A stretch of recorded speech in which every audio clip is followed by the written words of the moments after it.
faashisti Teediroos kan ilmaan raayyaa harkaaf harma mure mootummaan Abiy rifeensa isaa qabeenya Oromoo guddaatti kaffalee biyya Ingilizii biyya kanatti deebise.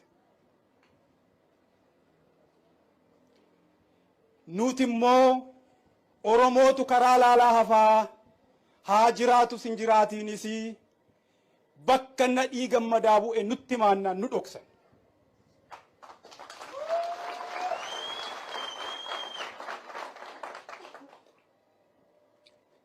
Faashisti Minilikiin boraatii godhatanii itti hirkatanii ta'an. Haayile Sillaasee sodaataa gaafa biyyi diinaan weeraramtu kabaqatee biyya Ingilizii dhokate. Gaafa Garasuu Dhukiifaa asumatti Xaaliyaanii lolan. Gaafa Kabbadaa Buzuneeshfaa lolan. Gaafa Masfin Raas Masfin Silashii Jaarraa asumatti lolan. Jaagamaa Keelloofaa lolan. Haayile Sillaaseen ni baqate moo baqan? Isa boraatii godhatan. Sodaataa faarfatanii, faashistii faarfatanii. Irreecha darbe Finfinneetti kabanyee miti. Mana hidhaa taa'een argaa ture. Bareedaa. Akkanattuu haa ta'u.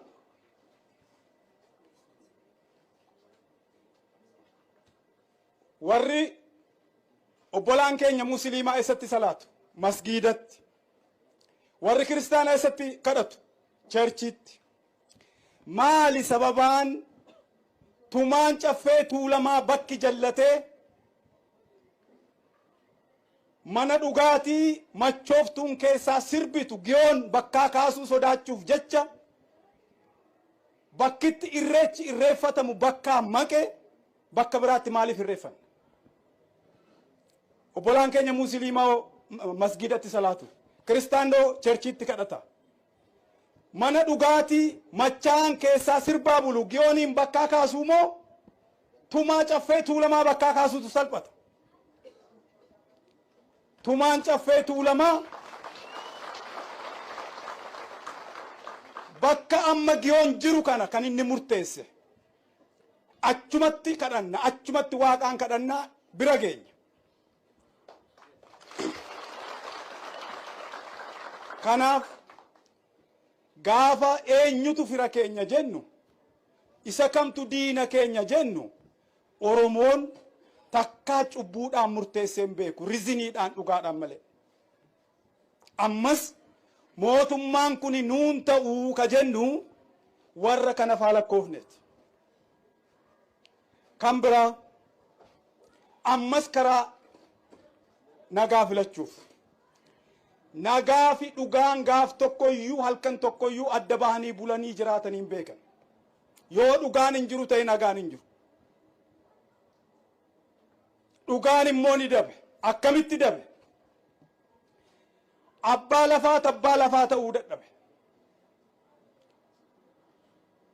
Abbaa lafaa ta'uu dadhabe. Filannoo dura dhugaa bakka itti deebisuuf abbaan lafa isaatti deebi'uu qaba. Hunda caalaa ilmaan tuulamaa Finfinneetti deebi'uu qaban.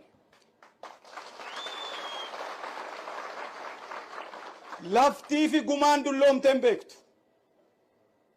Laftii fi gumaan dulloomteen beektu. Itoophiyaan idaa baay'eetu ishee irra jira. Doolaara biiliyoona hedduutu ishee irra jira. Ni kaffaltii walumaan kaffalla. Gumaa maammoo Mazammir garuu Itoophiyaatu kaffala.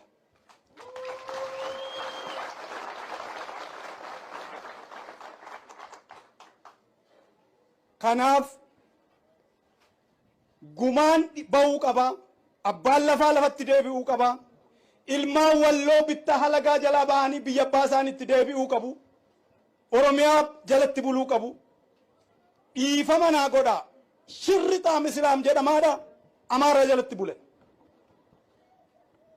Kana jalaa bahuu qabdi ilmaan walloo.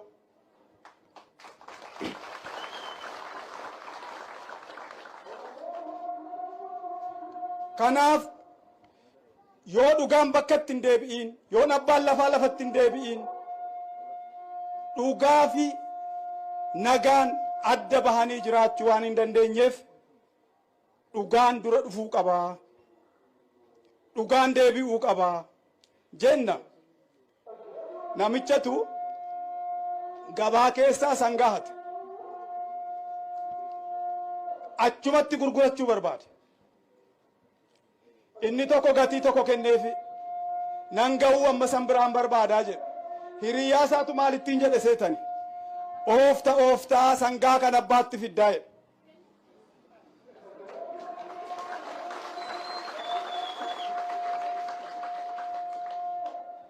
Micaa amma deddeebistanii maqaa dhootan kana marroo seenaa, jaal marroo seenaa, namni akkana barnootaa fi nagaa jaallatu takkaan agarreni nan guddise.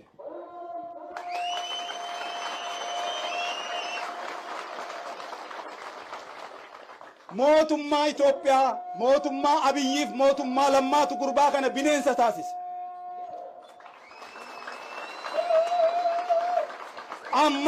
Ammas araaramuu qabu. Lola fixuun dandeenyetti seenani, lola kana fixuun danda'ani, biyya kana balleessu. Gurbaa kana waliinis warra kaan waliinis taa'anii mari'achuu qabu. Kuni filannoo dura dhumachuu qaba. Micaan kuni nama nagaa jaallatu, nama sammuu qaroo, nama barnoota jaallatu, nama taa'ee danda'a fa'iin teessisee qayyabachiisaa ture.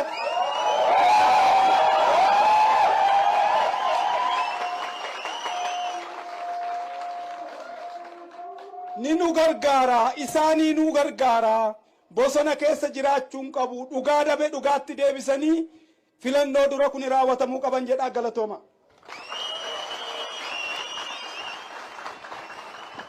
Kolonel Gammachuu Ayyaanaa hamleedhaan gara teessoo isaanii hamleedhaan.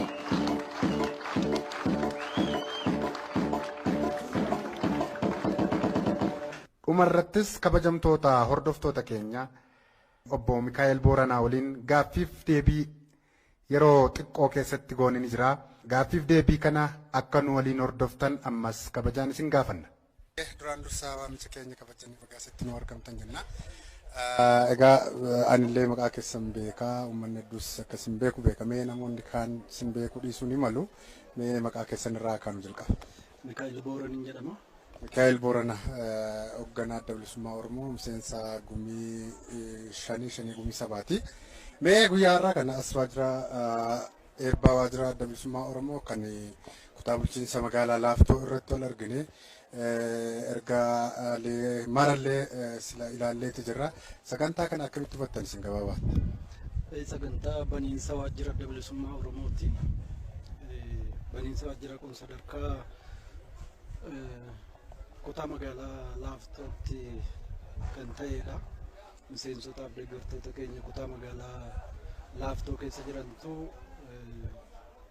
fedhii isaaniitiin, kaka'iinsa isaaniitiin, baasii mataa isaaniitiin mana kireeffatanii waajjira adda bilisummaa Oromoo asitti banatanii kun egaa waan uummanni keenya akka hundaa itti jiru. Kunis hawwii adda bilisummaa Oromoo karaa nagaatiin dorgomee kaayyoo qabsoo uummata kanaa galmaan ga'uudhaaf itti jiru kana jajjabeessuudhaaf kan godhamaa jirudha. Baay'ee gaariidha, sagantaa gaariidha.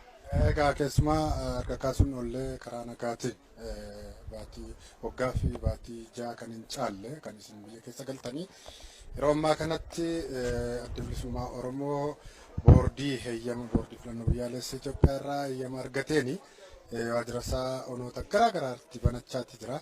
Keessumaa magaalaa Finfinnee keessatti waajjira isaa babal'isuun uummata Oromoofis ta'e uummata kaaniif akkamitti qaba jettanii yaaddu? Inni kun keessattuu magaalaa Finfinnee ati kaastee magaalaan Finfinnee itoo kan Oromoo taatee jirtu, handhuura Oromiyaa taatee jirtu, magaalaa guddittii Oromiyaa taatee jirtu, heera mootummaan jiru kanaanis beekamee kun otoo jiru akka abbummaan magaalaa kanaa haalamuudhaaf yaalama.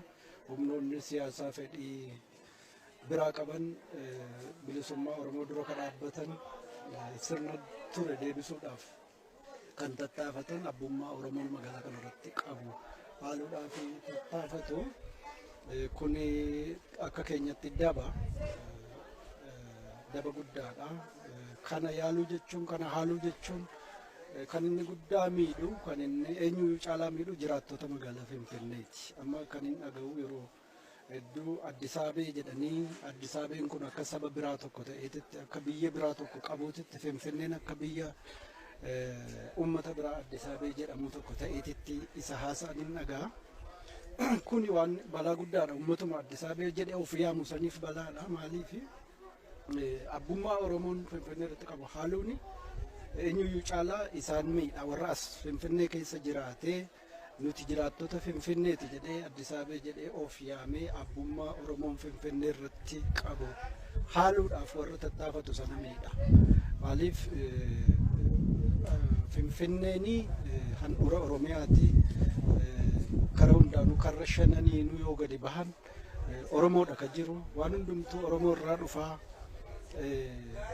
Akka kana haala kana keessa jiraatanii abbummaa Oromoodhaa haaluu jechuun yoo uummata kana dallansiisanii gara biraatitti kan deeme rakkoon kan uumamu ta'e kan itti miidhamu isaan waan ta'eef isa kana hubachuu qabuun jedha. Uummanni keenya immoo gaamma abbummaa isaa sana caalaatti mirkaneeffachuudhaaf waajjira isaas keessatti waajjira adda bilisummaa Oromoo banate kaayyoo qabsoo isaa jajjabeeffatee as keessatti sagalee isaatiin abbaa barbaadu filachuudhaaf uummanni keenya as keessa jiru jechuudha. Dhugaan jiru xiqqaadha lakkoofsa uummata keenyaa as keessaa garuu hanga dandeettii isaatti hanga ka jiru kun bakka bu'aa isaa filachuudhaaf qooda as keessatti qabaachuu qabu, qooda siyaasa as keessatti taphachuu qabu, qooda kara hundaanuu qabaachuu qabu as keessatti kabachiifachuudhaaf mirga isaa kabachiifachuudhaafti soso'aa jira.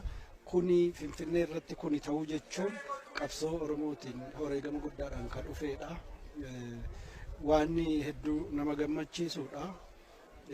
Kanaaf uummanni keenya isa kana jajjabeessee itti fufuu qaba. Uummanni keenya ka as keessa jiru irra guddaan isaa akka afaan hin beeknetti beekama. Afaan abbaa haadha isaa dagateera.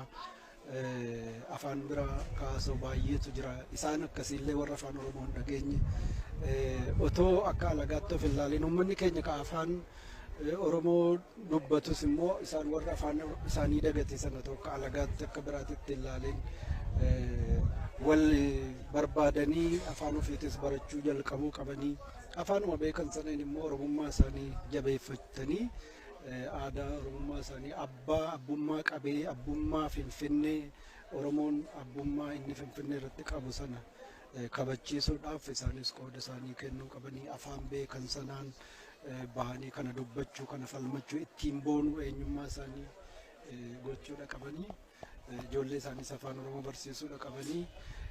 Kanaaf waajjira keenya as keessatti banuu jechuun adda bilisummaa Oromoo waajjira isaas keessatti banachuu jechuun kaayyoon qabsoo kana uummata magaalaa kanaa ka afaan isaallee dagate barsiisuudhaafis kaayyoo uummata keenyaa immoo kaayyoo qabsoo uummata kanaa kaayyoo adda bilisummaa Oromoo immoo uummata Finfinnee barsiisuudhaaf adda bilisummaa Oromoo sirnoota amma dura turan hundumaan hanga ammaatti illee jechuudha akka bineensaatti akka shororkeessaatti ibsamuu tattaafatama. Kan akka hin ta'in adda bilisummaa Oromoo kaayyoo bilisummaa uummataa kaayyoo haqaa kaayyoo dimokiraasii kaayyoo nagaa jaalalaaf akka deemu uummata kana barsiisuudhaaf iyyuu qooda guddaadha qaba as keessatti waajjira keenya babal'atee banamuuni.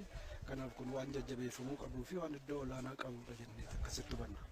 Egaa dhumarratti egaa qabiyyee sagantaa keenyaan alallee egaa xiqqoo tokko akkanaa kaastaniin barbaada akka uummanni Oromoo hedduu isin eegaa jiru. Keessumaa yeroo ammaa kana uummanni Oromoo goleewwan fakkeenyaaf lixa Oromiyaa kibba Oromiyaa ni jiru.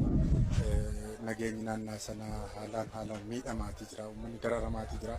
Inumaa immoo uummanni Oromoo iyyi isaa tokko akka paartii keessanittis adda bilisummaa Oromoo maaf nurratti callisee paartiliin dhaabaa Oromoo bakka bu'an jedhanii kanneen akka KFO Kongireesii Federaalistii Oromiyaa paartiin biyyaalessa Oromiyaallee maaliif tokko ta'anii fala itti nuun uumanii gama tokkoon mootummaan immoo lakki nuti olaantummaa seeraa kabachiisuu fi olaantummaa seeraa yakkoota mirga dhala namaa irratti baay'ee mul'achaa jiran kana salphisuuf hojjechaatii jirra jedhu. Isin mee gama kanaan egaa filannoottis waan deemtaniif an kaase mee otoo rakkoon nageenyaa hamaa fi dararri guddaan adeemsifamaa jiruuti filannoo kana itti deemee ni injifanna jettu isin akka paartii keessanitti. Dubbiin kun dubbii injifachuu dhabuu otoo hin taane dubbii filannoon kun akkam ta'uu deemaati. Eenyu injifataa atiin injifattaan injifattoo osoo hin taane otoo kun Oromiyaa keessatti deemaa jiru. Oromiyaa qofa immoo miti naannawa biyyatti adda addaa hunda keessatti nageenyi dhabamuunii fi wanni garaagaraa wanni buburree ta'e hedduutu jira. Inni kun waan hedduun isaa waan filannoo gochuuf deemna biyya kana dimokiraasiitti ceesisuuf deemna jedhu wajji wal faallessuu fi waan wal danquutu jira. Yaaddoo nageenyaa guddaatu jira. Nageenyi uummataa keessatti Oromiyaa keessatti uummanni keenya akkuma jettee dhiyaatti godinoonni Wallaggaa, Gujiin, Booranni lola keessa jira. Keessattuu Wallagga keessatti baatiin tokkoon darbe kun seenaa biyya kanaa keessatti seenaa uummata keenyaa keessattis waan hedduu nama gaddisiisuu fi wanta akka ta'e hin beekne uummati keenya akka maleetti lubbuun isaa akka baalaa harcaa'aadha jira. Utuu kun ta'uu nuti maaliif waajjira banachuu waa'ee filannoo haasa'utti maali akkamitti deemama inni jedhu dhugaadha gaaffiidha. Inni kun nuti akka dabalisummaa Oromootti